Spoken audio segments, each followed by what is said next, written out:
There we go. And hello, everybody. Good evening. I hope you've all had a good day. I know that 8 o'clock on a Wednesday night is not necessarily the best time for you to be coming online for something like this. It's really difficult actually to find the right time when you've had a really long day at work, as I have too. And during the day, obviously you're at work, so that's more difficult. And then your weekend and your half-term holidays are, your family time. So that's why if you can't make it to these webinars, then I am recording it for you. And that recording will be uploaded hopefully tomorrow into the portal. So you'll be able to go and watch it back at your convenience. There will be an opportunity for a short Q&A at the end, but obviously if you're watching this on catch up, you're not able to do that. But if you have got any questions about anything that I share or anything around wellbeing in schools at all, then you can just hit reply to any emails that you get from me at caroline@schoolstaffwellbeingsolutions.co.uk. My contact details are on the bottom of every email as well, and I'll happily answer your questions outside of this. So this is the first of our free wellbeing webinars as part of the Staff Wellbeing Made Simple membership. Now the membership started just back on the 1st of September, so this is our first one, and you'll all have received already your free PDF resource.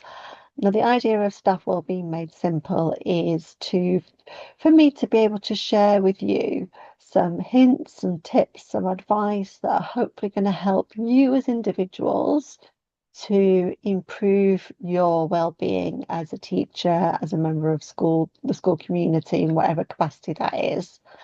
But also, I've got quite a number of sort of wellbeing leads in the membership as well. So I'm hoping that you'll take these resources and you'll share them with your colleagues.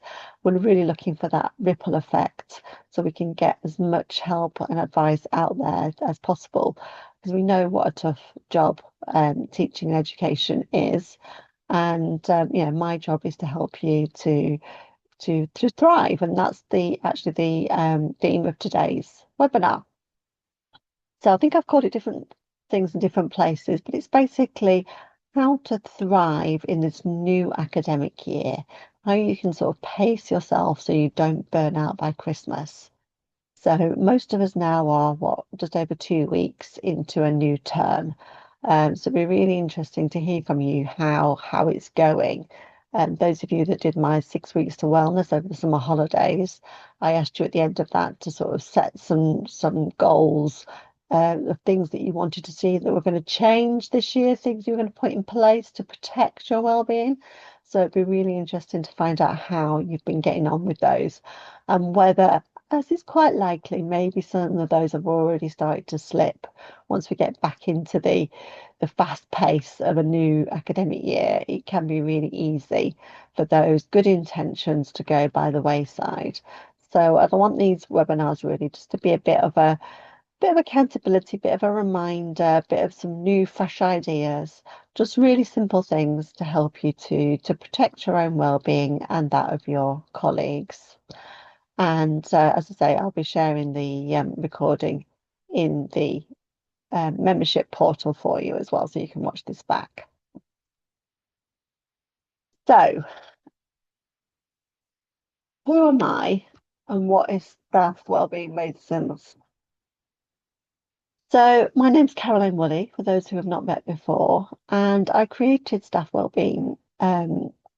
Wellbeing Solutions, sorry, um, because I was finding that quite a lot of one-to-one clients were coming to me were people working in education.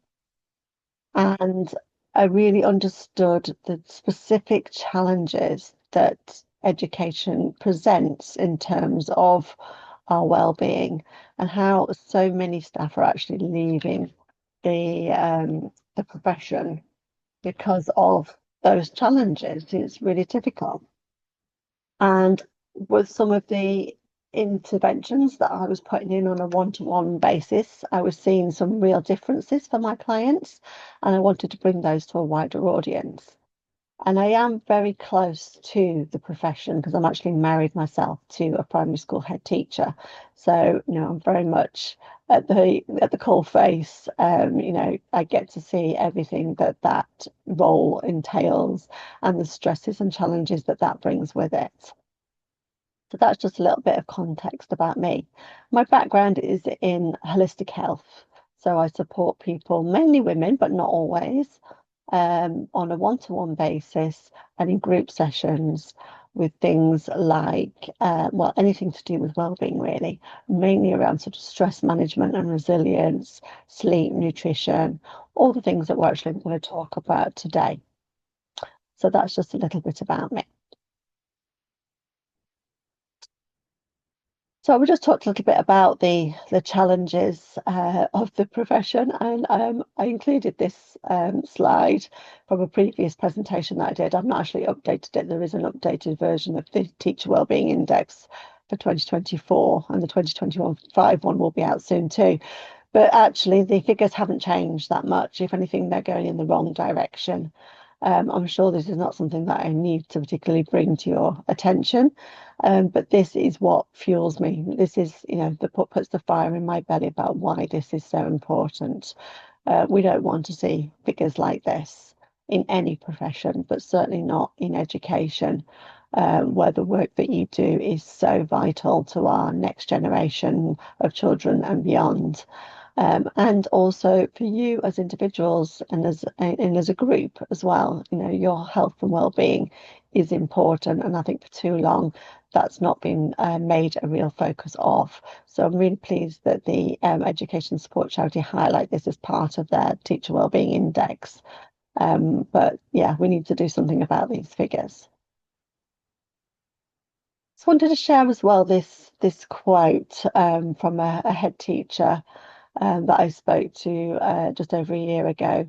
And I think you can probably all resonate with this idea of, there being 2 weeks to go and you're already on your knees, and how are you going to get there? And this is what I hear a lot from teachers and school staff. Excuse me. It's this um, boom and bust almost scenario, isn't it? Where during the holidays, everything goes back into place and everything's great and rosy in the garden. And then the longer the term goes on, the more those reserves get depleted. And we're counting down the number of sleeps until the next holiday. And again, that's what we want to try and get away from. So I like to think, and I didn't include this actually on the slides, but I like to think of teaching and education as more of a marathon than a sprint. I don't know whether that resonates with you. What we want to do is we want to equip you, and this is true for life in general, not just for a career in teaching, but I think it's probably more pertinent to a career in teaching and education. But it's true of life in general as well. And you will have a life beyond teaching at some point, and hopefully many years of that life. So we want you to be as well as possible for as long as possible. And so that means that we need to treat you like an athlete that is running a marathon, and we need to make sure that you have all of the tools at your disposition on an ongoing long-term basis to be able to thrive in the long term. It's going to mean that you can keep doing the job that you love. You can stay in education if that's what you want to do, and not feel like you're forced to leave because your well-being is suffering. But also it's going to mean that you're in later life, you're going to have the health, the vitality, and the well-being that you need to have a long and happy retirement too. So it's all about that long term, and it's about what we do now and what we do on a regular basis. So what we need to look at are our foundational pieces, and that's what I want to look at with you today. What are those key foundations, those things that we can be doing every day? So these are what I think are the foundation blocks of good well-being. And again, this is true for everyone, but I think it's particularly pertinent in the education sector. So we've got sleep, daylight, nutrition, stress management, and perspective. And I'm going to go into a bit more detail and explain what I mean by all of these. But what I would say to you is keep these 5 things in mind. Make a note of them if you've got pen and paper. Take a screenshot, however you want to do it. But just remember these 5 things.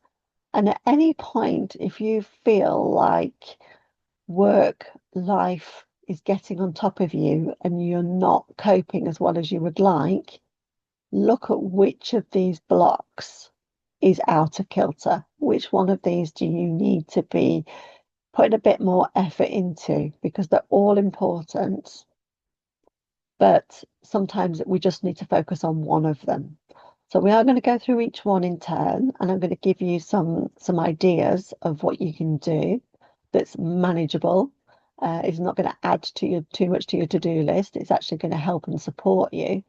But yeah, just keep in mind if you're not feeling quite right, probably one of these things is out of kilter, and there come some quite simple fixes to get them back into to get your ducks in a row again. So let's have a look at the first one, which is sleep. One second. There we go. So sleep. Now, what I've done with each of these foundational blocks is I don't want it to be overwhelming. There's a lot that you can do. So I've broken it down into simple things that you can either increase or decrease. And if you only start with one increase or one decrease or one of each, that is a good start. And I always start with sleep when I'm looking at the foundations of well-being, because basically, if you're not sleeping well, if you're not getting enough sleep, if you're not getting enough good quality sleep, then it doesn't really matter what else I teach you, what else we discuss, what else you try and do. You're trying to swim upstream like a salmon, and it's going to be really hard work. We need to get sleep right first. And so often, we don't. As a society, we put up with poor sleep. It's almost become a bit of a badge of honour, isn't it? In the staff room, you sort of who's the most tired at this stage of the term already. And, it really shouldn't be that way. There are some, quite important consequences for our physical health and our mental health when we're not getting the recommended 7 to 8 hours of sleep a night, and good quality sleep at that. So yeah, it really needs to be the one thing that we put a ring fence around and some boundaries around, and we really knuckle down on that, especially if we're not feeling like we're on top of things at the minute. And there's some simple things. I say, there's lots more I could go into. I'm a CBT for insomnia sleep coach. So this is an area that I do work a lot with people in one-to-one, and to really help them get on top of their sleep problems. But for most people, that's not going to be necessary. Maybe you're just having, a few nights of not very good sleep, or it's on specific nights when you've had a stressful day. But, there are some simple things that we can do. And I always think it's a really interesting fact as well that of all the species of animals, human beings are actually the only ones who willingly deprive ourselves of sleep. If you look at your pets or any other animals in the animal kingdom, when they need to sleep, they sleep. We don't do that. We somehow think it's, we can punish ourselves by not giving ourselves enough sleep. And we all know what the consequences of that can be short term. But as I say, that there are some really significant long-term effects of that as well. So yeah, let's just think about some simple things that you can increase or decrease. So which of these feels like it's something that you could do? And do any of these surprise you maybe? There are some really simple things. The most important thing we can do really is just go to bed at the same time every night and get up at the same time every morning. Our brains love routine, especially the parts of our brains that are responsible for sleep. So yeah, just going to bed at the same time every night, getting up at the same time every morning really helps us to then get quality sleep while we're in bed. And that's why on the decrease list there, you've actually got decreased lyings, because it can be so tempting, can't it, to have a lie-in at the weekend and try and catch up on some sleep. But actually that doesn't help our sleep quality overall for the rest of the upcoming week. So yeah, that's the most important thing you can do. And things like having a good wind down routine. I'm sure you all know about, screen time before bed, not having screens, blue screens particularly. That is a proper sleep hygiene fact, not myth. And it is really important to have your brain to switch off and wind down. So yeah, some really simple things there. If you could just pick one thing that you're going to increase, doing some relaxation before you go to bed, maybe a bit of mindfulness, having a bit of a wind down routine where you brush your teeth, have a shower, read a few pages of a book. All of those things are really good. And definitely stopping work, at least a good hour before you want to go to bed. You will be more productive for it the next day. So yeah, be interesting to see what you think to some of those ideas and whether you've got any more of your own around how you can make some small increases and decreases to improve sleep. So the second, sorry, it's not moving on as quickly as I'd like. Just get this to, there we go. Right. So the second on my list of our foundational blocks is daylight. Now, the nights are starting to draw in, aren't they? We're still getting light to about sort of 6:30, 7 o'clock at the minute. So that's okay. We've got some light in the morning, but it's not going to be that long, is it now, until we're going to work in the dark and coming home in the dark. And that can have a really significant effect as well on our physical and our mental well-being. So it's really important that we try and get some daylight into our eyes during those winter months, particularly. And actually, it's another key thing for sleep. If you want to get a good night's sleep, another really important thing you can do is actually to get out first thing in the morning and get some light into your eyes, because that helps to set up your circadian rhythms and get your hormones working in the right rhythm to then wind down in the evening. But you need that boost first thing in the morning. So, yeah, think of ways in which you can get out more and get some daylight, especially over the winter months. So, it might be that maybe you drive to work a little bit earlier and you do a lap or two of the car park before you go into the building. Or it could be that you at lunchtime, maybe, I don't know, maybe you eat your sandwich in your classroom. Maybe there's a fire door, you can just go outside and just eat it in a little courtyard or something if you're not on break duty. Or maybe you can go out and help out on break duty if you get the opportunity to do that. It could be that you can only do that at the weekends. Just so make sure you make that extra effort at the weekends to get out and get as much light into your eyes as possible. It's going to make you feel better. You're going to get the benefits of the fresh air and the nature as well. It's going to make you feel more alert, and it's definitely going to help those circadian rhythms.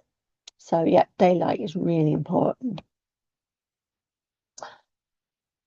So nutrition, this is always an interesting one, isn't it? Because we all know what we should be eating and what we shouldn't be eating. And we all know as well that when we're tired and when we're stressed, we're much more likely to reach for the stuff that we really shouldn't be eating, the biscuits and the cakes and the alcohol and all of those things.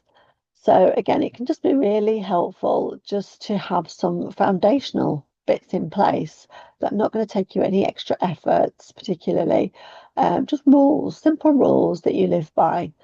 So how can you improve your nutrition in really small ways?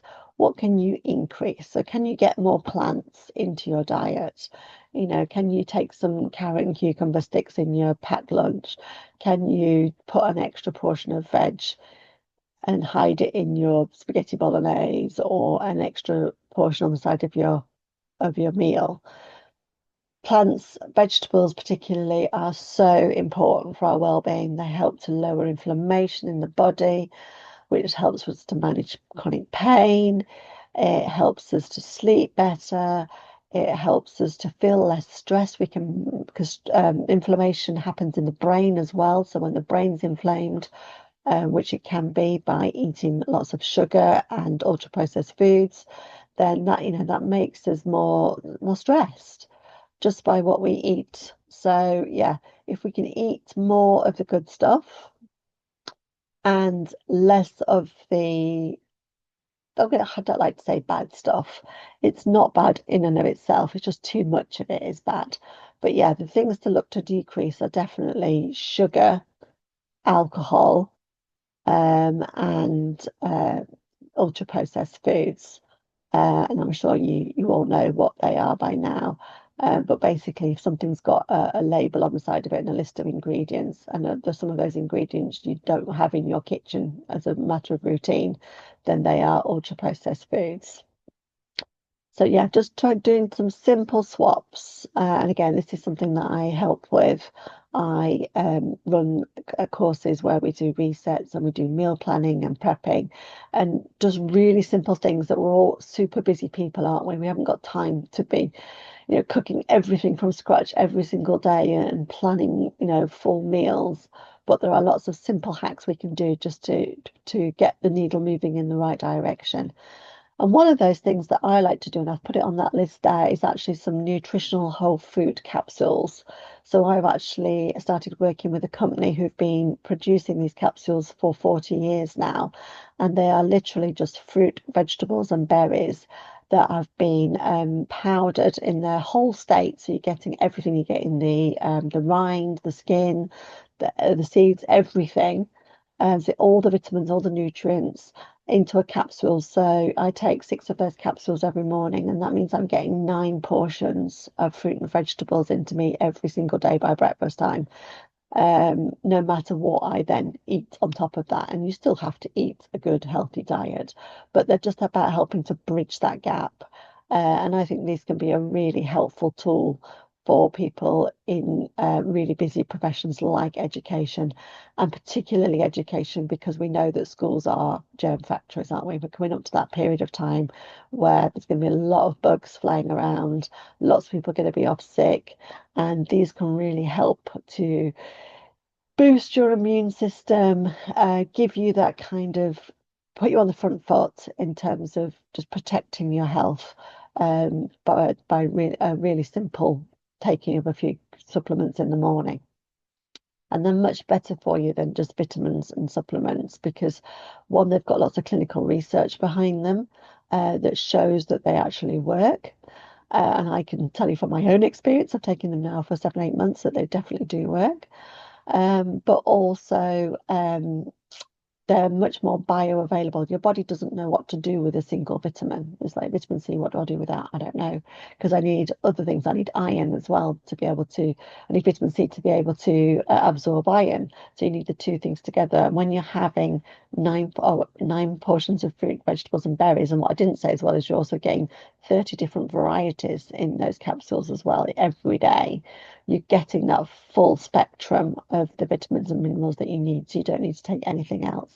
And if anybody does want any extra information on those, and again, drop me an email, reach out to me, and I'll be happy to share those with you. So nutrition is our third foundational block. The fourth block is stress management.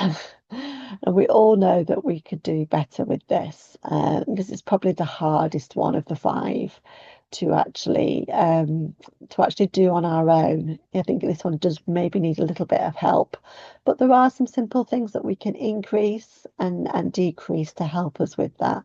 So obviously things like getting the right sleep, getting the right nutrition are going to help us to manage stress anyway. But doing some simple things like mindfulness, and I will share some, you've got access actually to some mindfulness resources in the free resources hub that you've got access to when you log into the Staff Wellbeing Made Simple membership. If you're new to mindfulness, it might sound a little bit strange, but it definitely can help over time. It might seem like, well, how can just taking a few deep breaths help me? But over time, it does actually change the makeup of your brain and helps you to become more resilient to stress.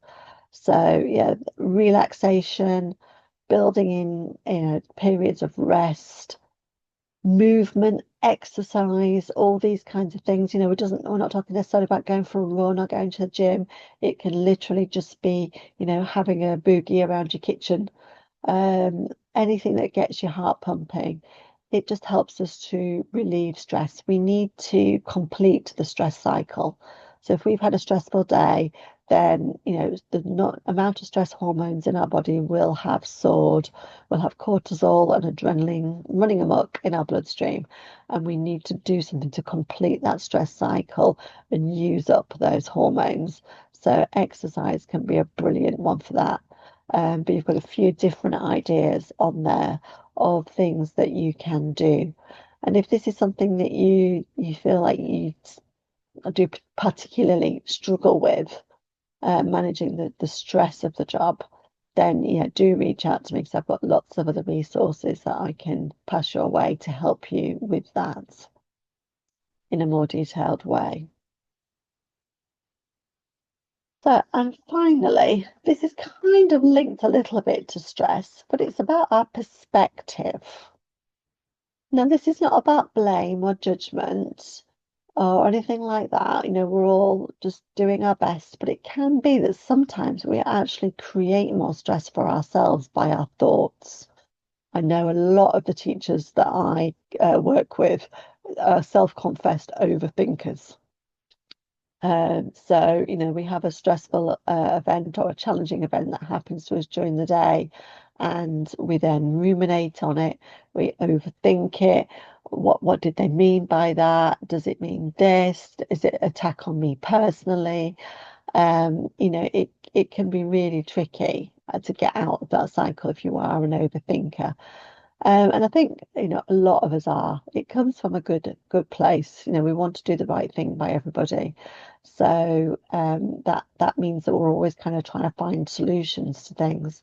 But sometimes it's just as simple as us accepting that actually there is no solution. It can be about not overplaying things as well. So if you've had an incident that's happened during your day, it can really help to get some perspective by speaking to someone else. So I talked on here about downloading, and that is just about just getting it off your chest, not bottling it up, getting it off your chest, talking to someone else and saying, when this person did this or when this person said this to me, I thought this. Do you think that's reasonable? And they might say, yes, absolutely, I think it is reasonable. Or they might say, well, no, actually, I'm not sure they meant it in that way. We can very much go into sort of black and white thinking, can't we? And we think we know what's going on in somebody else's brain, and we don't always. So it can be really helpful just to get that external perspective on something. And that might be from a colleague who understands the situation, or it might be that it's better to get it from your partner or a family member who completely removed from the situation. And just one last one that I find really helps a lot of my colleagues is, we've got a lot of issues now with, parents coming in with a lot of complaints and challenges to staff and to schools. And this is not about excusing their behaviour, but it's about maybe just sometimes having a bit of a different perspective on it when they do, just taking a step back and thinking, actually, if they're acting in this way that I think is unreasonable, that they're more angry than I think they should be, or they're more stressed about this than I think they should be, then it's just about maybe asking ourselves, well, actually, what have they got going on in their lives? What's happening for them at home, at work, that might be making them like this? This might not actually be about me. I might just be on the, getting the brunt of it. But actually, this might be about the fact that they're, maybe going to lose their job, or they're in trouble at work, or they're having difficulties at home.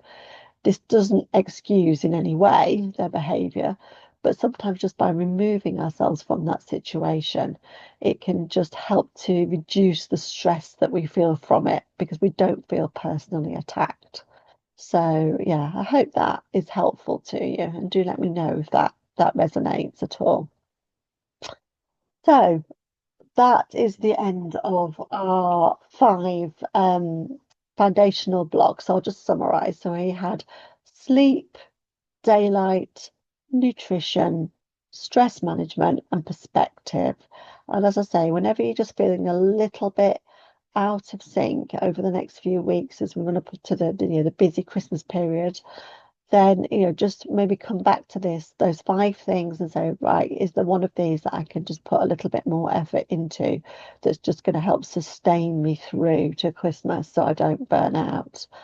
And if you can, on a regular basis, check in with them and start to maybe just add one increase, one decrease a week, and then maybe next week had a different increase or a different decrease, then over time, then you will really see the benefits of these small but consistent changes. Yeah, and as I've said here, if you do need any help, then I do work one-to-one and in groups with people as well. And I can help you figure this out. You don't have to do this on your own. You're more than welcome to take the information I've shared here away with you and do what you can with it. But if you do need a little bit of help to create a bit of an action plan to talk it through, to then maybe look at a long-term action plan, and then for somebody to keep you accountable, because quite often we know what we should be doing, but just having somebody there on the sidelines, just cheering you on, just offering you support, helping you out if you get a little bit stuck with how to do it, then that is my role and I can help you with that. So do let me know. So I'll stop the slideshow now. And then I'll just let you know about the next webinar. So our next one is actually going to be on Tuesday, the 7th of October. And I'm actually going to bring you together with my other non-education membership for this one, because we're actually going to do a special for Menopause Awareness Month. So I'm doing a lot of work helping individuals and schools around menopause awareness and what support we can do holistically to help ourselves through this transitional period, and to answer all those questions that you've got about hormone and HRT and symptoms. So I'm running a Master Your Hormones session on Tuesday the 7th. You will be getting details of how you can register for that, so do look out for your emails. But again, if you can't make it, then I'll hopefully will be recording that for you as well, and that will go into your portal. So yeah, that's the end of my presentation for today. So I'm going to stop the recording in a minute, and then if anybody does have any questions, then we can do a quick Q&A. If you are watching on catch up, then do feel free to drop me an email. All my contact details are on the website. You can reply to any of the emails that you get about these webinars and the PDFs. And if there's anything that you need from me that you would find really helpful for you or for your colleagues, then do let me know. As I say, you're not in this alone, and I want to help and support you as much as I can. So enjoy the rest of your evening. Let me know what you've taken away from this, and I will speak to you all soon.